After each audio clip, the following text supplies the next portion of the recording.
L'intérêt de la communauté des investisseurs pour les métaux s'accroît de nouveau, aussi bien que la volatilité. Le cuivre n'est pas actuellement au premier plan, mais le nickel fait les gros titres. Simon Collins, le directeur du négoce des métaux et des minéraux chez Trafigura, nous rejoint aujourd'hui pour parler de l'offre et de la demande des principaux métaux. Simon, bonjour. Bonjour, c'est un plaisir d'être ici. Merci. Simon, nous observons qu'après le blocage des exportations fait par l'Indonésie, les prix du nickel ont bondi au début de cette année. Mais il y a également d'autres facteurs qui doivent être pris en considération.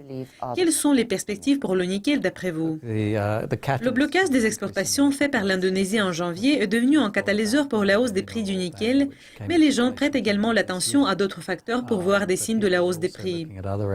Par exemple, dans le contexte actuel, on doit tenir compte de la Russie et de la possibilité de nouvelles sanctions à l'avenir.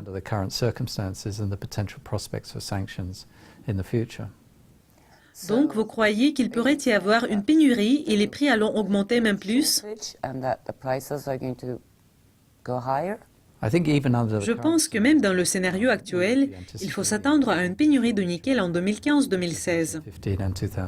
Mais évidemment, s'il y a d'autres difficultés d'approvisionnement, cela pourrait exacerber les situations et on pourrait voir à l'avenir la hausse des prix du nickel que nous avons déjà eu dans le passé. Le prix du nickel s'est montré très volatile dans le passé.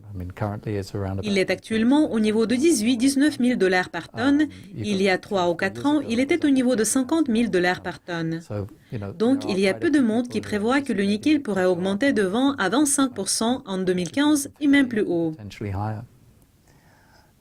Mais ce n'est pas le seul métal qui mérite notre attention. On parle beaucoup du zinc, du platine et du palladium. Quelles sont vos prévisions pour ces métaux? En ce qui concerne le zinc, les gens suivent de très près les facteurs fondamentaux de l'offre.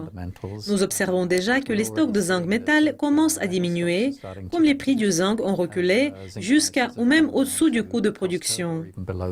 La production minière est la grande inconnue, comme il n'y a pas beaucoup d'investissement dans la production minière, et nous savons que certaines grandes mines, telles que la mine Century en Australie, va fermer au milieu de l'année prochaine. Donc, on prend tout cela en compte et on se pose la question d'où viendra une offre supplémentaire. En même temps, nous voyons que la demande du zinc métal est assez forte à l'échelle mondiale.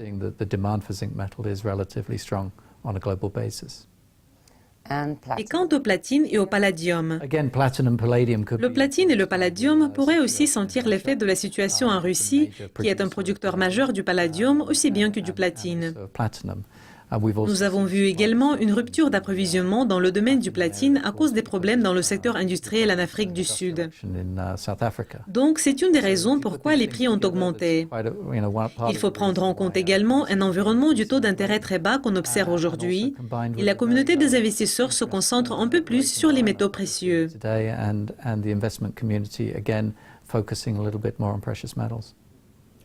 En général, le cuivre reste le baromètre de la croissance. Est-ce qu'il y a des signes de la baisse de la demande chinoise?